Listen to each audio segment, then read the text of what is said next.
Hola, ¿qué tal? Les habla Javier Escamilla y les doy la bienvenida a esta serie de estudios de la Palabra de Dios. El día de hoy estudiaremos el capítulo número 2 de la carta del apóstol Pablo a los Colosenses. En este capítulo, el apóstol Pablo expresa su gran preocupación por los recién convertidos cristianos en la ciudad de Colosas. Les advierte que tengan cuidado de los tres enemigos que pueden debilitar su fe: las vanas filosofías, el misticismo religioso y el legalismo.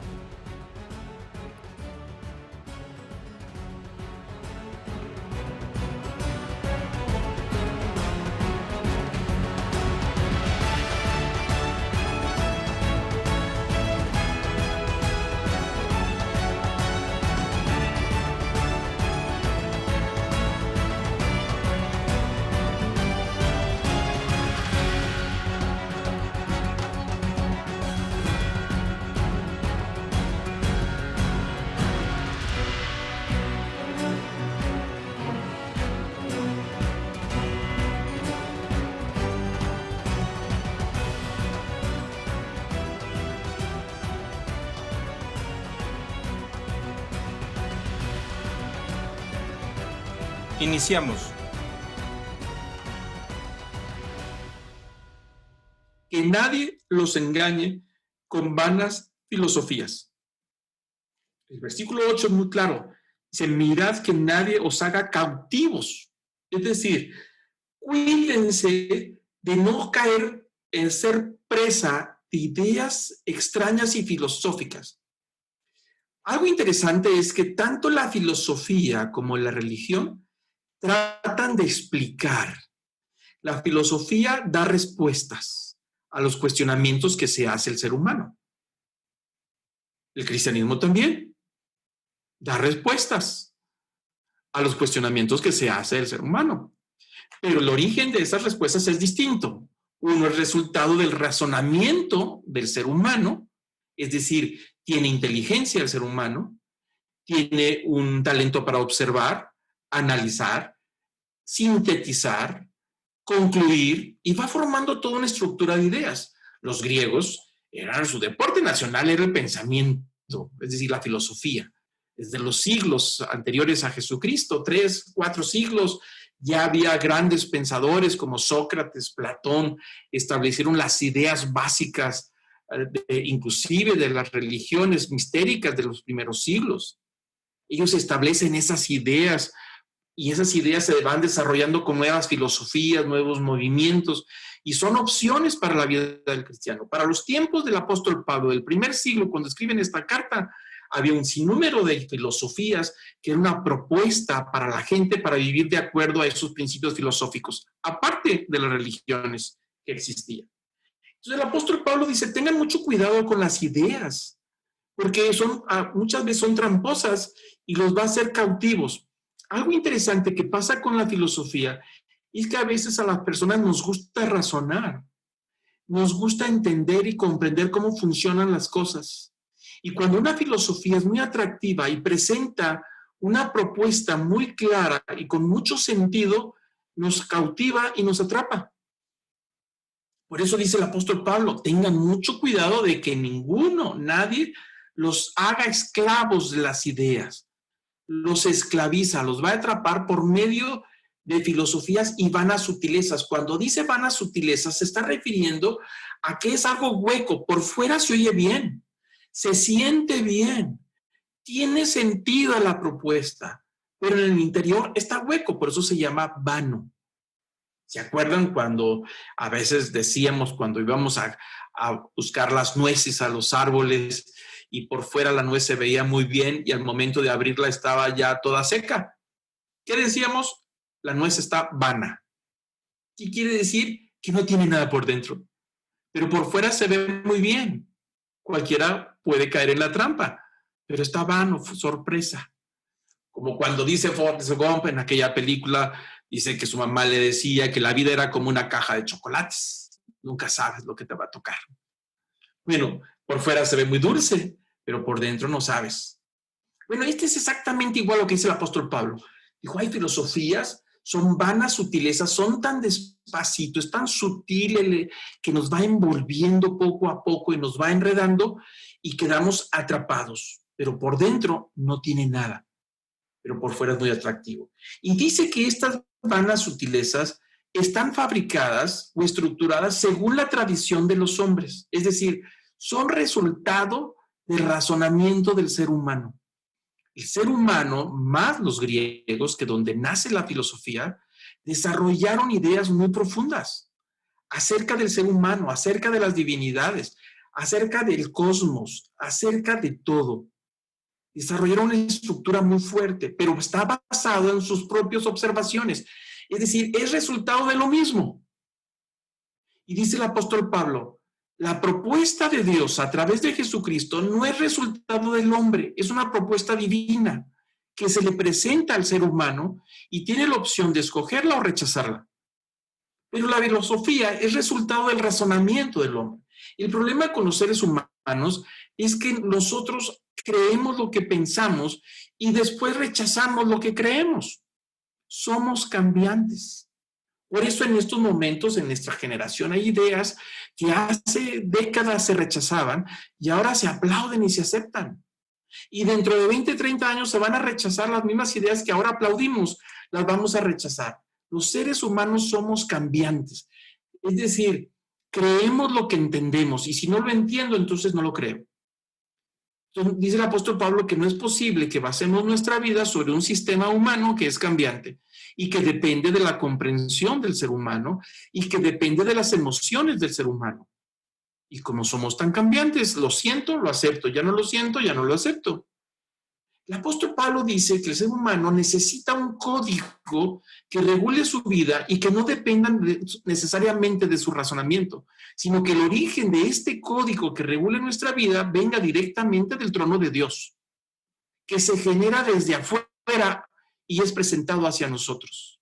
Por eso dice el apóstol Pablo, tengan mucho cuidado que su fe, que ha sido cimentada en Jesucristo, en la riqueza del conocimiento de Él, que viene desde afuera, no venga a ser contaminado por las propuestas que algunos son muy sutiles, que algunas son muy atractivas, tradiciones de hombres, dice el versículo 8, conforme a los principios elementales del mundo. Es decir, esto es resultado, la filosofía es resultado de los principios del razonamiento de los seres humanos, pero no según Cristo.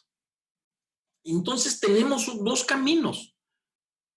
El camino de una propuesta de Dios, del conocimiento de Dios para que nos dice cómo funcionamos mejor, que es un camino con una propuesta que no se genera en este mundo, sino que viene directamente de Dios, y tenemos el camino que es resultado del razonamiento humano. ¿Cuál vamos a escoger? Entonces dice el apóstol Pablo, si tú tienes una fe en Cristo, cuídala. Cuídala mucho. ¿Por qué? Porque te puedes enredar, no caigas en la trampa. Por eso dice el versículo 8 al inicio, tengan cuidado, que nadie los cautive por medio de ideas atractivas, pero enredosas. La primera trampa. La prueba de todo sistema de creencias que clama ser verdadero debe de radicar en la preeminencia de la persona de Jesucristo. Es decir, si no le da el primer lugar a Cristo, hay que tener cuidado. Cualquier sistema religioso, el que sea, que se diga que está basado en Dios, si no le da el primer lugar a Cristo, por eso dice el apóstol Pablo, que acabamos de leer los versículos anteriores, que la verdadera riqueza del conocimiento radica en la persona de Jesús. Ahí están escondidos de los tesoros de la riqueza. Si la propuesta, Jesús no es el centro, no es la preeminencia, tenemos que tener cuidado. Lo podemos escuchar y tendrá algunas cosas buenas, no lo dudo, pero son inútiles, como decía el apóstol Pablo, lo va a decir más adelante, son inútiles con respecto a la salvación. El mismo Colosenses, en el capítulo 1, versículo 17, el apóstol Pablo está diciendo esta gran verdad que acabo de decir. Capítulo 1, versículo 17, si lo tienen ahí en su Biblia, pero dice, y Él, refiriéndose a Jesús, es antes de todas las cosas. Y en Él, refiriéndose a Jesús, todas las cosas permanecen. Él es también la cabeza del cuerpo, que es la iglesia, y Él es el principio, el primogénito de entre los muertos, a fin de que Él tenga en todo la primacía. Y ahí está esta gran verdad, refiriéndose a Jesús. Lo repito, Jesús es antes que todas las cosas. Y en Jesús todas las cosas se sostienen, es decir, la vida se sostiene en Él. Jesús es también la cabeza de toda la iglesia, es decir, la preeminencia. Y Jesús es el principio y es el primogénito de todos los muertos, de los que van a resucitar. Y dice que esta preeminencia, esto primero en todo, dice, es a fin de que Él tenga la preeminencia en todas las cosas. Esa debe ser nuestra referencia con respecto a lo que escuchamos por todos lados y lo que nos están proponiendo todo el tiempo. ¿Es Él el fundamento de la idea? ¿Jesús tiene la preeminencia? Es decir, ¿recibe el honor y la gloria de todas las cosas? ¿O lo recibe algún hombre, algún ser humano o alguna institución? ¿O el ser humano? Por eso es una referencia, dice el apóstol Pablo, para nosotros saber en qué cimentar nuestra vida, debe de ser en Él. Él debe de estar en todas las cosas. Esa es la primera regla. Y sigue diciendo el versículo 9 sobre la primera trampa, que nadie os engañe. Dice, porque toda la plenitud de la deidad reside corporalmente en Él. Esto es carne, ¿eh? Le estoy diciendo que lo que estamos leyendo es un bistec, no es papita, no es puré de papa, una papilla que no se necesitan dientes para pasarlo. No, esto es carne, hay que masticarlo, hay que reflexionarlo varias veces. Dice el apóstol Pablo, refiriéndose a Jesús sobre esa preeminencia, dice, porque toda la plenitud de la deidad. Es decir, la palabra que usa ahí plenitud se llama pleroma en griego. Plenitud quiere decir todo, de todo, de todo, de Dios. Todo lo que es Dios, lo que sabemos de Él, de su persona, de toda la divinidad, dice que reside corporalmente en Jesús. Por esa razón, Él es importante. Por esa razón, Jesús es la cabeza. Por esa razón debe ser el cimiento para construir la vida. Por esa razón debe de ser el nutriente por el cual alimentar nuestra vida. Por esa razón, dice el apóstol Pablo, que debemos de tener el conocimiento, conocerle a Él, porque ahí están las riquezas de todo lo que debemos de saber. Y dice el versículo 10, refiriéndose a esta plenitud, y habéis sido hechos completos en Él, que es la cabeza sobre todo poder y autoridad. La palabra subraya, si tiene su Biblia a su mano, subraya la palabra hechos completos en Él, es decir, hechos completos en Jesús. ¿Qué quiere decir? No nos falta nada. No tenemos necesidad de andar curioseando y rascándole por algún sistema extraño, novedoso que venga, que cada tantos años vienen propuestas nuevas de las energías y las religiones, y ahora con esta religión hindú y ahora con esto. Dice, no. El que está cimentado en Cristo no le hace falta nada. Todo lo que necesitamos radica totalmente en Jesús. Por eso dice, en Él habéis sido completos, estamos completos en Él. Cuando andamos rascándole por otros lados, tratando de encontrar profundidades del cristianismo, profundidades de Jesús, y que si Jesús vivió y murió en Cachemira, y entonces Jesús trae una enseñanza que nadie conoce, nada más algunas religiones hindús saben de esa enseñanza verdadera de Jesús, andamos buscando, pues como dicen por ahí, buscándole tres pies al gato, es decir, no se puede. Lo que está en la persona de Jesús es suficiente para nosotros. Lo que necesitamos saber y entender, que necesitamos primero conocerle a Él, su enseñanza, conocer el Espíritu Santo, con todo lo que Él ha dicho y hecho, y entonces estaremos listos para seguir rascándole por otro lado, pero necesitamos primero conocerle a Él. Pero dice el apóstol Pablo, que estamos completos en Jesús, porque Él es la cabeza de todo poder y autoridad. ¿Se acuerdan que estudiamos el tema poder y autoridad? Lo estudiamos, lo repetimos muchas veces en las clases pasadas. El poder y la autoridad que nosotros necesitamos. Bueno, Él es la cabeza. Es Jesús el que da la autoridad. Y es Jesús el que da el poder. Ningún ser humano, ninguna persona, por más loable y reconocida y que merece el aplauso y los méritos por su vida impecable, no es la cabeza de nuestra autoridad, no es nuestra autoridad. Dice que Jesús es la cabeza, la que da la autoridad y la que da el poder que nos hace falta para vivir cristianamente. Los milagros vienen de Él.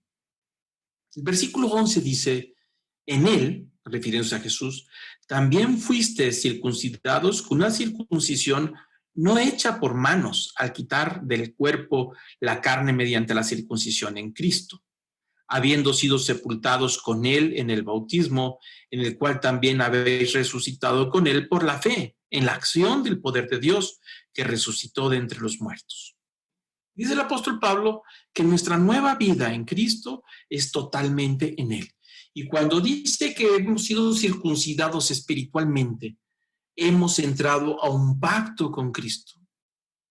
Todo cristiano, toda persona que se dice hijo de Dios tiene que tener muy claro que vive una relación con Dios, con Cristo, a través de un pacto. De la misma manera que es un pacto matrimonial.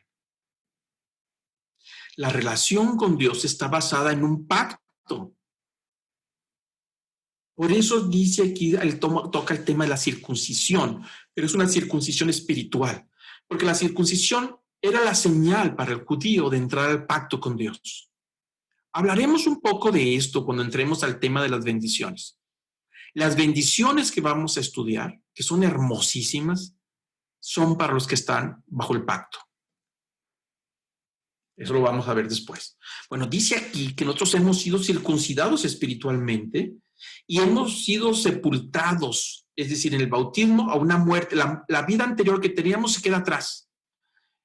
El bautismo es un asunto de inmersión, así es como se hacía. La persona entraba al agua y lo sepultaban, cubierto totalmente de agua y luego salía. A eso se refiere sepultados en el bautismo. Y al momento de resucitar es como si estuviera muerto a su antigua vida y al momento que sale del agua sale a una resurrección, a una nueva vida espiritual. Y se quedó el antiguo hombre, se queda atrás, allá que se lo lleve el agua. Pero al momento que sale un nuevo hombre. Eso es lo que quiere decir el apóstol Pablo, que nosotros tenemos que entrar en conciencia que si somos hijos de Dios, hemos dejado atrás la vida antigua en la que nos movíamos. Nosotros no podemos disfrutar de Dios y ser bendecido por Dios a menos que tengamos una relación con Él basada en un pacto a través de Jesucristo y de conocerle a Él. No podemos hablar de la vida cristiana como un sistema religioso de filosofía, de conocimiento solamente. Esto no es un asunto de conocimiento, es un asunto de una relación. Ni siquiera es una religión. Es un asunto de una relación con Dios. No es un sistema religioso. Por eso dice Jesús sobre esa necesidad. Y entonces en el versículo 13, el apóstol Pablo empieza a enumerar 7 triunfos de Cristo en la cruz, lo que sucedió en la cruz. Aquí les voy a pedir mucha atención. Lo van a tener que volver a escuchar después, porque lo que está a punto de describir en los siguientes versículos son grandes verdades que deben de ser cimiento para el cristiano. Nuestra vida cristiana debe de ser nutrida de estas verdades que voy a comentar. Volvemos al mismo punto. Enraizados, arraigados, es decir, chupando los nutrientes de esta verdad. Cimentados. Estas verdades son bloques de cimientos para la vida cristiana frente a las adversidades. Son 7 triunfos que Cristo hizo en la cruz. Al momento en que murió en la cruz, sucedieron muchas cosas. Aquí Pablo va a anotar 7 cosas, 7 victorias de Cristo. El versículo 13 dice, y cuando estabais muertos en vuestros delitos y en la incircuncisión de vuestra carne, os dio vida juntamente con Él, habiendo perdonado todos los delitos. Y empieza la primera verdad. Cuando Cristo estuvo en la cruz y murió, ahí perdonó todos nuestros pecados. El cristiano debe tener claro que ha sido perdonado sus pecados y le ha dado una vida nueva. Dice, estábamos muertos en vuestros delitos. Una gran verdad que tenemos que reconocer. Todos los seres humanos, sin excepción, espiritualmente estamos muertos para con Dios. Todos. Porque el pecado nos ha llevado a esa muerte. Todos estamos muertos. Es decir, cuando estamos tratando, si una persona hace una oración a Dios, Dios no lo va a escuchar. Porque está muerto. Los muertos no hablan. Háblele a un muerto a ver si responde, no se mueve. Y Dios se dirige al ser humano y el ser humano no responde, porque está muerto. Y le habla y el ser humano no responde, porque está muerto. Los muertos se dirigen a Dios y no responde Dios. ¿Por qué? Porque está muerto el ser humano espiritualmente. Espiritualmente estamos muertos. Esa es la verdad sobre la cual nosotros tenemos que entender. Pero cuando vino Cristo y vino a la tierra para darnos ese camino, abrir el camino de la libertad y de resucitarnos con Él al momento de morir en la cruz, a través del perdón de los pecados, nosotros al escuchar esa verdad le aplicamos la fe, como hablábamos en una de las clases, y esta fe dirigida a Cristo, no a un sistema religioso, a Cristo, Él nos regresa en salvación y entonces nos resucita espiritualmente.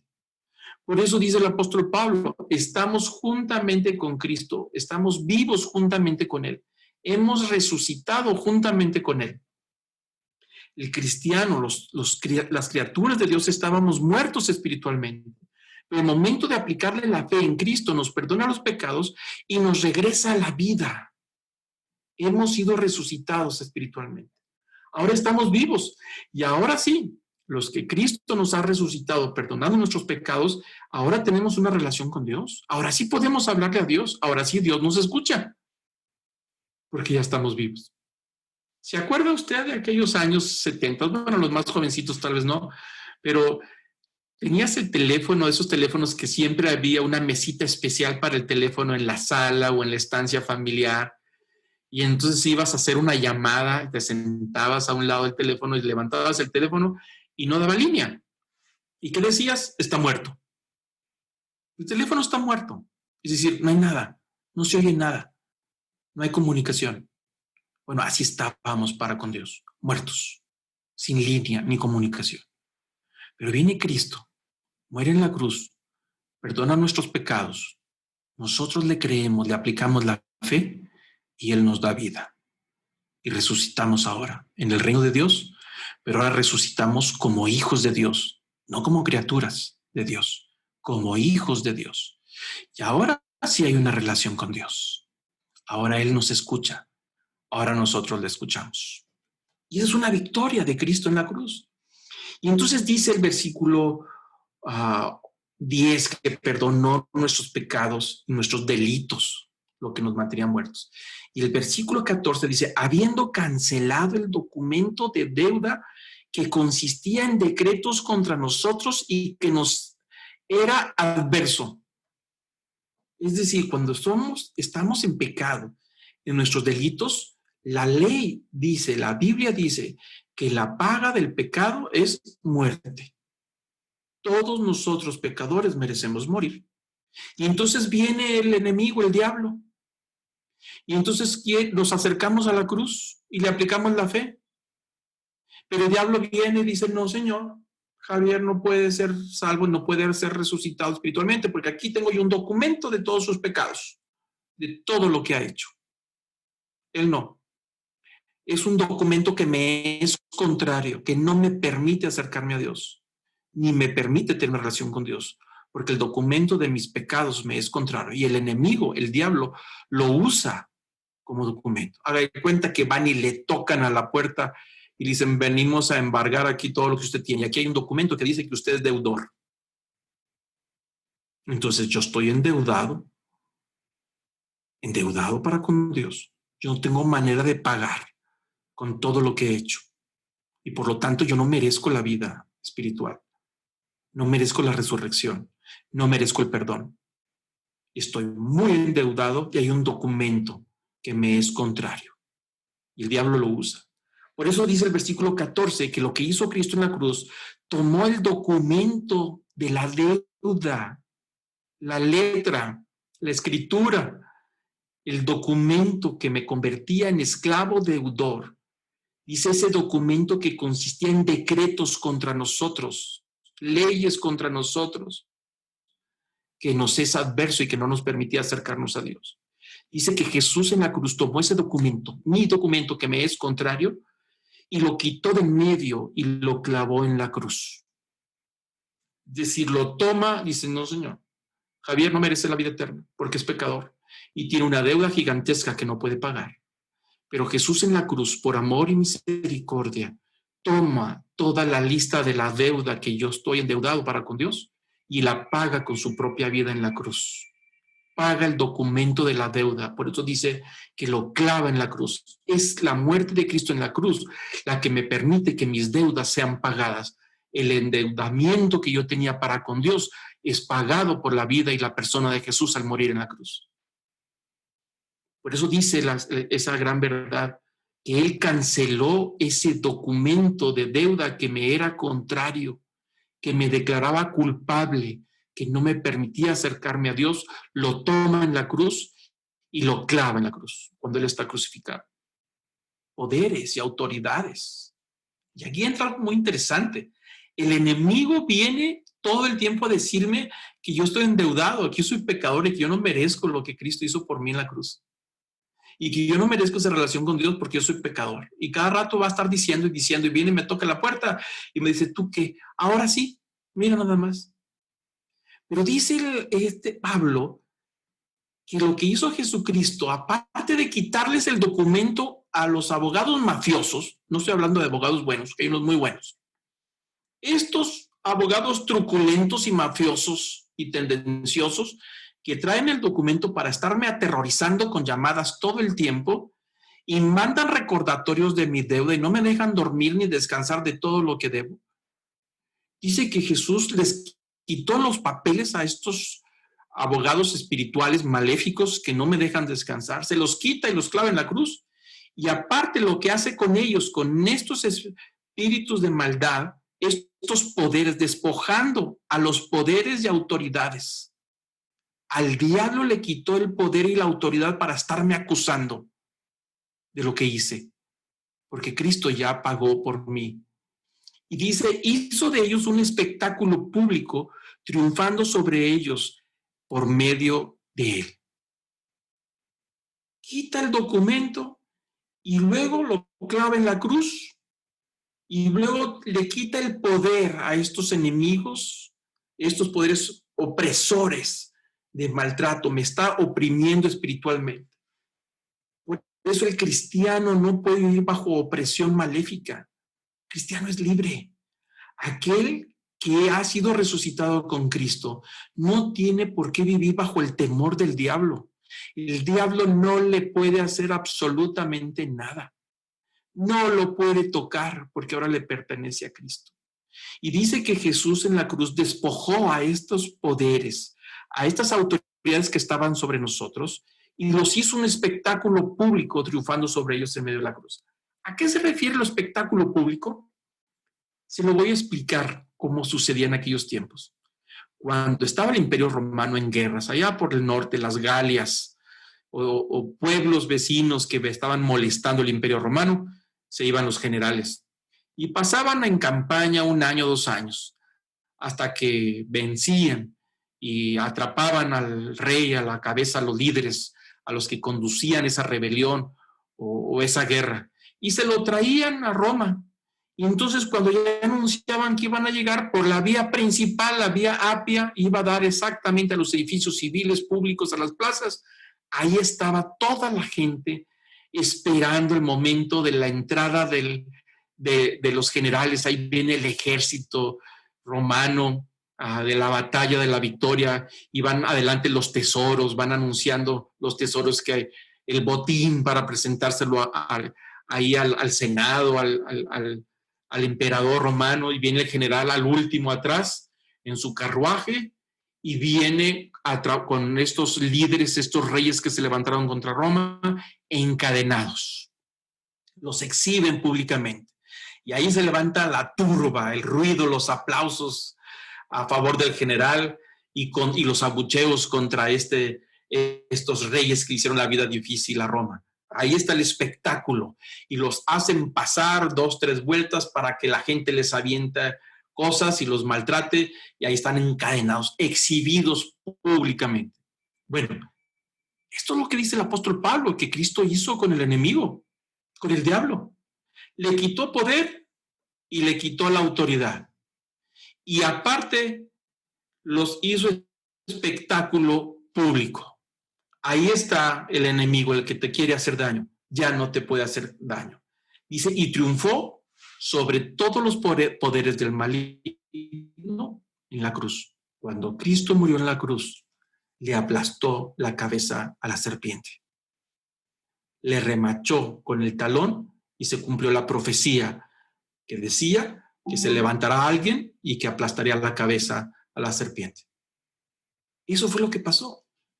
Cristo al morir en la cruz le aplasta la cabeza a Satanás. ¿Satanás ahí está? Sí, pero ya está sentenciado. Ya es un asunto de tiempo. Ya está limitado el poder de Satanás. ¿Por qué está limitado? Porque no tiene autoridad sobre nosotros. Tiene autoridad sobre otros, pero sobre los hijos de Dios no. Entonces el poder de Satanás está limitado. No puede hacer nada. Ya no tiene documentos contra nosotros porque Cristo pagó toda la deuda. 7 triunfos de Cristo en la cruz que vale la pena que ustedes los examine y lo vea después porque se nos está yendo el tiempo. Me queda poco tiempo. Vamos a terminar ya. Y dice el versículo 16, por tanto, que nadie se constituya en vuestro juez con respecto a comida o bebida o en cuanto a día de fiesta o luna nueva o día de reposo. Cosas que solo son sombra de lo que había de venir, pero el cuerpo pertenece a Cristo. Por la hora que tenemos, yo prefiero que esta segunda trampa la veamos la próxima semana. ¿Y por qué le digo? Porque es un tema muy importante. Es un legalismo religioso, causa mucho daño a los cristianos. Los famosos bibliazos. El legalismo de que no hagas esto, no puedes hacer lo otro, no por aquí, no por allá. Y la gente cree y dice, no, yo no puedo acercarme a los cristianos porque todo es pecado y todo está mal. Bueno, genera y causa muchísimo daño a las personas. El legalismo religioso es un veneno. Inclusive Jesús le dijo una vez a los apóstoles, dijo, tengan cuidado de la levadura de los fariseos. No se vayan a contaminar con los fariseos, la levadura de los fariseos. Entonces yo prefiero mejor esta segunda trampa, que es el legalismo religioso. Dice el apóstol Pablo, tengan mucho cuidado que vuestra fe en Cristo no se venga al suelo por causa de los legalistas. Es decir, que cause que ustedes se arrepientan de ser cristianos por causa de los legalistas religiosos, aquellos fariseos que imponen cargas que no pueden ni siquiera ellos mismos llevar y que imponen reglas y tradiciones y costumbres que nada tienen que ver con la vida cristiana. Y llega un momento en que la vida cristiana se vuelve tan pesada que nadie la quiere llevar, con pesos innecesarios, cargas innecesarias que vienen a destruir la fe. Entonces el apóstol Pablo les dice a los cristianos en Colosas, tengan mucho cuidado, no se dejen que nadie los juzgue por cuestiones religiosas, porque hace mucho daño el juzgar a los demás. Que si dice, que si no dice, que si hace, que si no hace, que si fue, que si no fue. Debemos de aprender a vivir una vida cristiana limpia, libre, sencilla, solamente buscando la aprobación de Dios, no la aprobación de los hombres. A Dios le interesa qué pensamos de Él. Él le interesa quién es Él en nuestra vida. Él no hizo un sistema religioso. Él no nos dio su palabra para que nosotros anduviéramos pensando qué piensan los demás. Debemos de aprender a tener una relación saludable y cristiana con todos los de nuestra fe y mantener vínculos saludables y fuertes que nos ayuden a fortalecer nuestra fe, nos ayuden a crecer, nos ayudan a ser más fuertes, nos ayudan a ser mejores, para ejercer misericordia y compasión con ellos y ellos con nosotros, aprender a perdonar a otros y que ellos nos perdonan, a sobrellevar las cargas unos a otros. Pero dijo el apóstol Pablo, cuídense, que nadie los juzgue, que ningún legalista y fariseo les eche a perder la fe. Por eso prefiero que no quede duda, porque creo que muchos viven bajo el yugo del legalismo y viven bajo el yugo de la opresión de otros líderes que no los dejan vivir y que su fe es maltratada y llega a tener una vida cristiana con una carga difícil de vivir y han perdido el gozo y la alegría de ser hijos de Dios por causa del peso de la religión. Entonces yo les voy a pedir ahora que cerremos nuestros ojos, inclinemos nuestro rostro ahí donde estamos para terminar y pedir la bendición de Dios. Padre, Señor, te damos gracias. Gracias, Señor, por esta palabra que nos has dado el día de hoy. Yo quiero pedirte, Señor, que tu Espíritu Santo nos pueda permitir vivir una vida cristiana auténtica, de vivir una vida cristiana, Señor, sencilla pero poderosa en ti. Padre, igual que el apóstol Pablo, así pido para nosotros los que estamos aquí en este grupo, que nos enseñes, Señor, a poder librarnos de las trampas de las ideas equivocadas, atractivas y dóciles, sutiles que nos envuelven y que flaquean nuestra fe, la debilitan, la trastocan. Que podamos, Señor, aprender a cimentar nuestra fe en Cristo, que Él es el camino para vivir, sobre sus verdades, y que podamos entender que en Él estamos completos y que no nos falta nada, que todo lo que nos hace falta para la vida cristiana está en Él, porque Él es la cabeza de toda autoridad y de todo poder. De ese poder que nos has dado, Señor, está en Cristo, y la autoridad está en Él. Padre, que podamos vivir esa vida cristiana sencilla, pero poderosa en el Espíritu. Que podamos librarnos de esas trampas. Que podamos cimentar la vida en Él. Que cada día podamos ser auténticos, mejores hijos de Dios. Y aprendamos a no juzgar a los demás. Pero que podamos aprender a perdonar y a ser perdonados. Señor, estas verdades son claras. Tú moriste en la cruz. Era impagable mi deuda. Mis ofensas eran tantas que no había manera de que yo pudiera cubrir la deuda. Y el enemigo tenía ese documento contra mí. No me dejaba en paz. No podía dormir. Pero tu amor y tu misericordia han sido tan grandes que moriste en la cruz para perdonar mis pecados, para quitarle, Señor, esa deuda del medio que no me dejaba acercarme y clavarla en la cruz para darme una vida nueva. Padre, gracias por esa obra, que pueda vivir esa vida nueva en ti y que cada vez que venga el enemigo, que tiene una autoridad limitada y poder limitado sobre nosotros, porque ya no tiene autoridad sobre nosotros, ni tiene poder sobre nosotros, que cada vez que venga a tizogarnos, a molestarnos, que podamos recordarle que toda nuestra deuda ha sido perdonada en Cristo Jesús. Y que ya no tiene parte ni suerte en nuestra vida, porque ahora te pertenecemos. Somos libres de seguirte a ti, de vivir, Señor, como tú dijiste que deberíamos de vivir. Enséñanos, Padre, a poder vivir la vida con alegría. Y en los tiempos de crisis, de ansiedad o de depresión, de enfermedad, de carencias económicas, en los tiempos complicados como los que estamos viviendo ahora, que en medio de los pronósticos difíciles que vienen financieros, de salud, que en medio de todo eso podamos estar en paz en ti, sabiendo que nuestra vida te pertenece y que todo lo que nos hace falta está en ti. Gracias, Señor, por la vida que nos has dado y que podamos, Señor, honrarte, que tú eres la cabeza, que tú eres toda autoridad y dominio y que podamos reconocerte en todos nuestros caminos. Gracias, Señor, te doy por cada persona que ahorita nos está escuchando, por cada familia, cada hombre y mujer que está ahorita reunido en tu nombre. Que tu Espíritu Santo sea abundante en su corazón. Que les des una paz que sobrepasa todo entendimiento. Y que su fe sea fortalecida en la persona de Jesús. Te pido que tu Espíritu Santo les dé dirección y rumbo de las decisiones que tengan que tomar. Y que en estos tiempos de crisis, la provisión de su trabajo sea fortalecida por fe, en que no faltará nada a aquellos que le buscan y le sirven.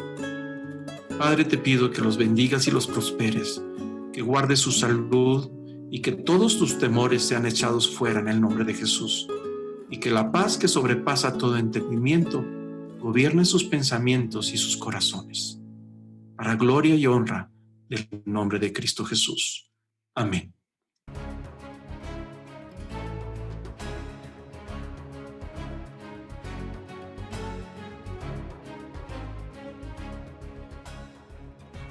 Le agradezco que me haya escuchado, pero sobre todo le agradezco a nuestro Dios que esta palabra produzca fruto en sus corazones.